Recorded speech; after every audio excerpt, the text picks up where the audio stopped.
Ja, jetzt sind wir in Italien. Nachdem das mit dem Wurzenpass in Slowenien leider nicht geklappt hat, sind wir eben weiter nach Italien und kurz hinter der Grenze haben wir uns dann diesen schönen kleinen Platz rausgesucht, direkt an einem Flusslauf und haben hier die Nacht verbracht. War sehr ruhig und nun wollen wir weiter in die Dolomiten, dort ein bisschen klettern. Wir haben uns auch extra einen Kletterführer noch besorgt, damit wir die Routen auch finden können. Dann wollen wir weiter Richtung Süden, aber die nächsten Tage müssen wir erstmal das Wetter abwarten, weil Starkregen angesagt ist.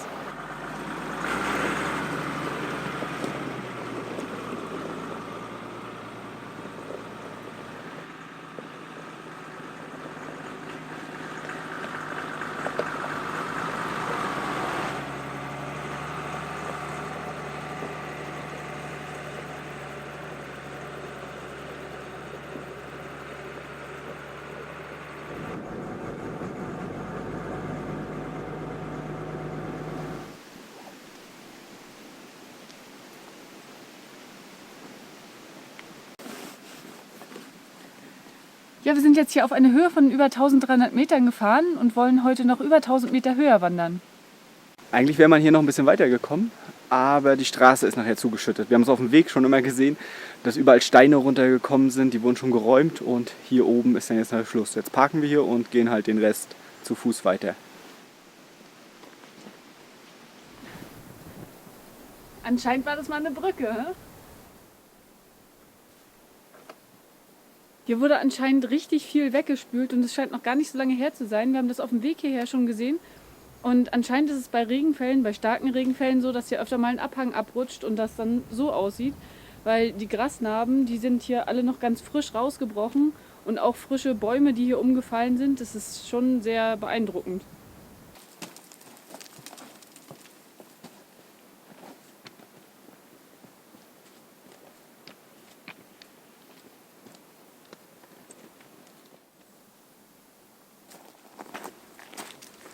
Also wir sind hier ja im Teil der Dolomiten, Cardini di Misurina oder so wahrscheinlich.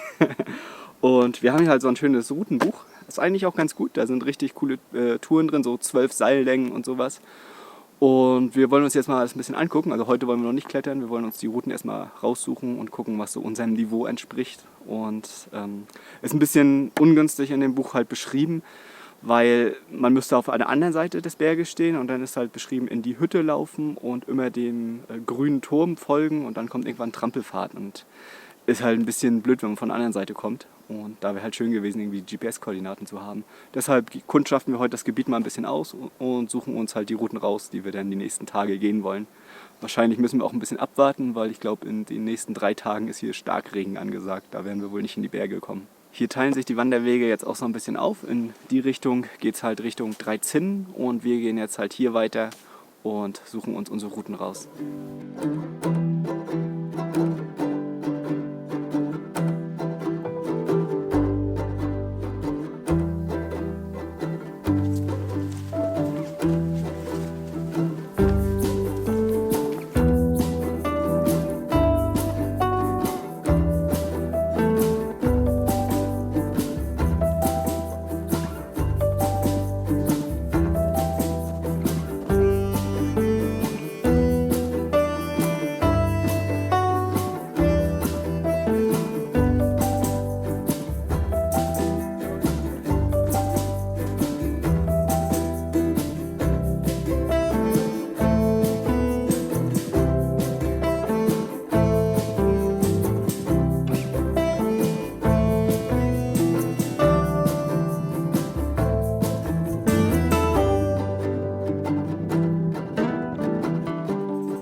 Ja, wir standen die letzten 2 Tage hier so ein bisschen im Wald an so einem kleinen Flusslauf, der ordentlich zugelegt hat, als es jetzt geregnet hat, weil wir hatten halt Dauerregen und haben uns jetzt, glaube ich, 2 Tage nicht aus dem Auto bewegt und wollen jetzt mal weiterfahren.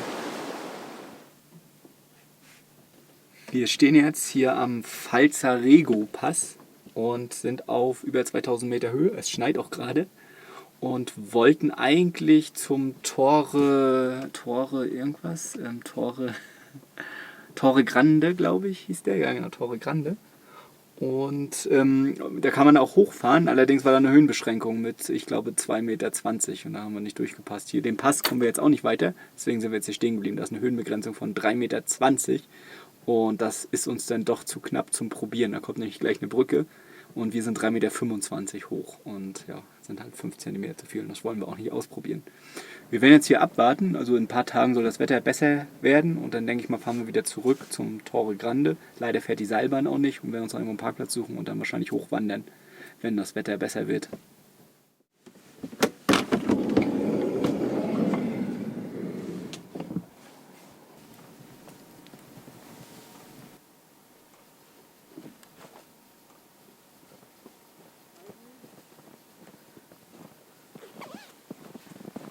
Dass wir uns so schnell in der Winterlandschaft wiederfinden, damit haben wir jetzt nicht gerechnet. Eigentlich wollten wir ja warten, bis das Wetter ein bisschen besser wird und wir hier noch unsere Bergtour starten können. Aber ich glaube, so langsam haben wir jetzt die Hoffnung aufgegeben, weil es ist echt viel Schnee. Wir haben schon überlegt wegen Langlauf, ob das schon gehen würde, aber es ist halt relativ mild noch und der Schnee ist so matschig. Und ich glaube, dafür ist jetzt halt noch nicht genug. Aber wir werden jetzt wohl weiterfahren, weil es ist jetzt irgendwie in 5 Tagen, sind nochmal 15 cm Neuschnee angesagt und dann werden wir jetzt langsam Richtung Süden weiterfahren. Ja, und außerdem sind wir uns ein bisschen unsicher, wenn jetzt hier halt noch mehr Schnee runterkommt, weil wir haben ja gerade keine passenden Ketten. Wir hatten ja die Räder gewechselt und deswegen passen die alten Ketten halt nicht mehr. Wir brauchen jetzt noch neue oder müssen mal gucken, wollten uns mal informieren, ob man die erweitern kann, dass die auch auf die Räder wieder raufpassen. Und ja, deswegen werden wir wohl lieber fahren, bevor wir komplett einschneien.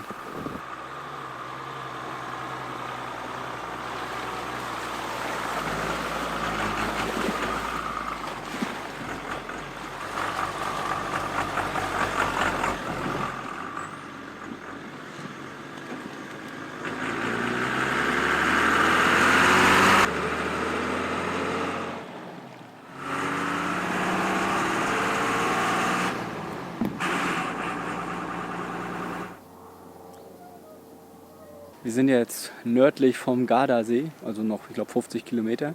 Was es hier oft gibt, haben wir schon festgestellt, Höhenbegrenzung. Hier sind ohne Ende Höhenbegrenzungen. Die sind jetzt weggeklappt, ich denke mal, weil die Saison vorbei ist. Und ja, wir wollten uns jetzt hier mal ein bisschen umgucken, weil hier sollen auch ein paar Gebiete zum Klettern sein.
Wir stehen jetzt hier in Dreux und haben uns eine Kletterwand rausgesucht. Das sind relativ einfache Routen, über 500 Meter und das wollen wir heute mal ausprobieren. Der Weg zu der Wand führt durch so ein kleines Weinanbaugebiet und noch ist die Wand auch total im Schatten, aber ich denke mal, wenn wir da sind, ist die Sonne auch da.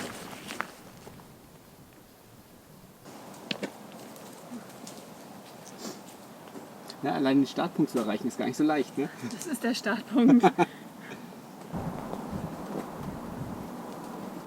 Wir haben den Routenbeginn gar nicht so richtig gefunden, sind hier so durchs Gebüsch gekrabbelt und naja, jetzt haben wir endlich ein paar Bohrhaken gefunden und können jetzt endlich den richtigen Routenverlauf dann auch sehen.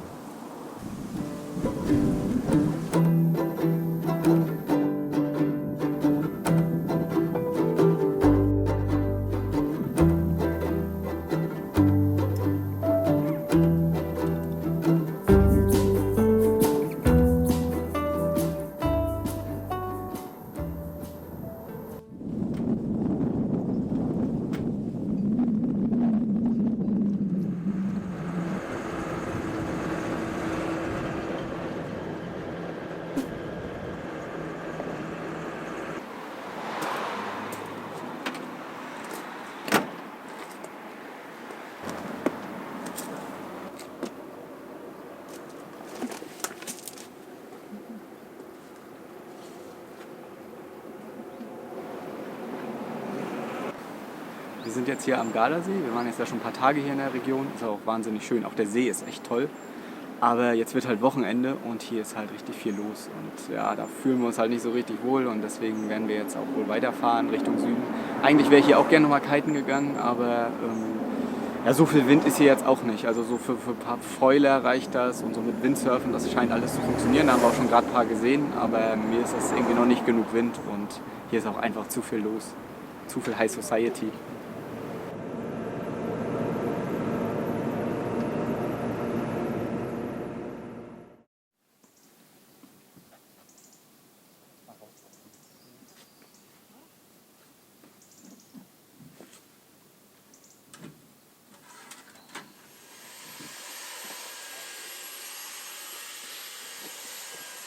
Also wir sind gestern vom Gardasee dann weiter Richtung Süden gefahren, so ein bisschen über 200 Kilometer sind wir gefahren. Normalerweise fahren wir nie so weit, aber ja, hatten irgendwie Lust zu fahren und das war uns da alles, also um den ganzen Gardasee ist halt alles sehr bebaut und war ziemlich viel Leben. Das war uns halt ein bisschen viel und wir haben jetzt hier wieder einen ruhigeren Platz gefunden. Wir sind dann komplett durch die Po-Ebene durch und so Richtung Mittelmeer halten wir uns. Also so, ich denke mal so Höhe Pisa werden wir irgendwann das Mittelmeer erreichen und dann wollen wir so an der Mittelmeerküste runterfahren. Und wollen dann die Fähre, wo wollen wir die Fähre nehmen? Aus Bari. Genau. Ach genau, und in Bari wollen wir dann die Fähre nach Griechenland drüber nehmen. Ja, und jetzt nutzen wir die Ruhe erstmal, um wieder ein bisschen klar Schiff im Auto zu machen, weil halt um den Gardasee in der ganzen Region, da standen wir halt immer nur so auf Parkplätzen und sowas und ja, da kann man sich halt nicht so richtig ausbreiten und deswegen nutzen wir jetzt hier die Ruhe, um mal wieder ein bisschen Ordnung zu machen.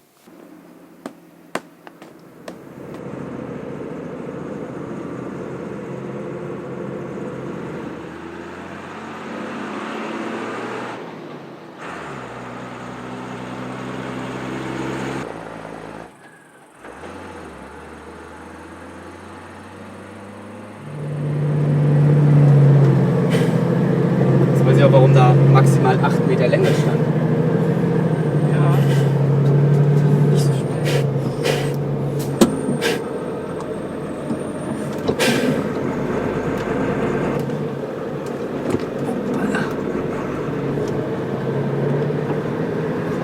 Ist von vorne frei, ja? Ja, soweit ich sehen kann, ja.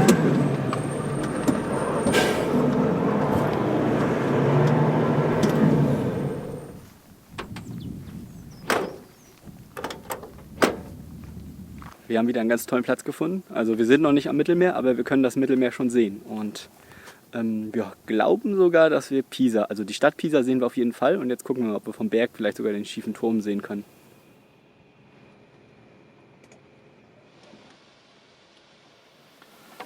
Wir mussten heute Morgen um 6 umparken, weil ein aufgeregter Mann mit Waffe vor unserem Auto stand und meinte, wir dürfen hier nicht stehen. Und ja, es war halt wieder ein Jäger und wir standen wahrscheinlich zu dicht an seinem Hochsitz. Und dann hat er uns so weggeschickt. War an sich halt ein Feldweg und wir standen so, ja, am Rand hat man ja gesehen, von so einem Feldweg. Und wahrscheinlich wollte er sein Auto dahin stellen. Also ja, da diskutiert man halt auch nicht. Und dann sind wir halt einfach 10 Meter weiter gefahren. Hier ist so ein kleiner Parkplatz, hier standen noch ein paar andere und haben uns da angestellt. War wirklich nur 10 Meter weiter. Aber war vielleicht auch ganz gut, haben wir nachher im Nachgang gemerkt, weil eine halbe Stunde später haben die wie wild um sich geschossen. Also richtig laut. Also ich hatte hier ein bisschen Bedenken, dass sie, also das Ja, wirkt also alles sehr unkontrolliert. Also eigentlich müssen die 100 Schweine geschossen haben, so oft wie das hier geknallt hat.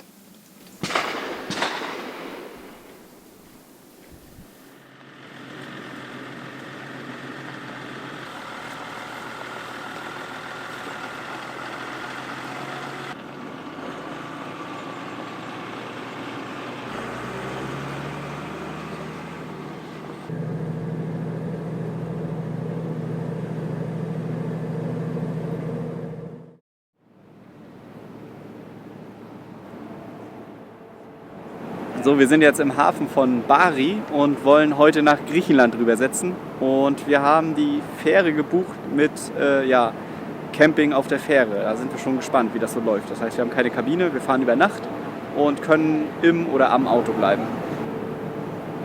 Ja, das ging jetzt alles schneller als gedacht. Eigentlich hatten wir auch so gedacht, so einen Monat so in Italien zu bleiben. Die Alpenregion von Italien fanden wir auch alles super schön und sowas. Aber halt so diese Mittelmeerregion, da haben wir uns halt nicht so richtig wohl gefühlt. Da sind wir nicht so warm geworden. Waren halt viele Hotels und viele riesige Campingplätze und kaum so freie Strände, wo man so frei stehen konnte. Und ja, das war also der Grund, warum wir gesagt haben, wir fahren dann jetzt mal weiter nach Griechenland.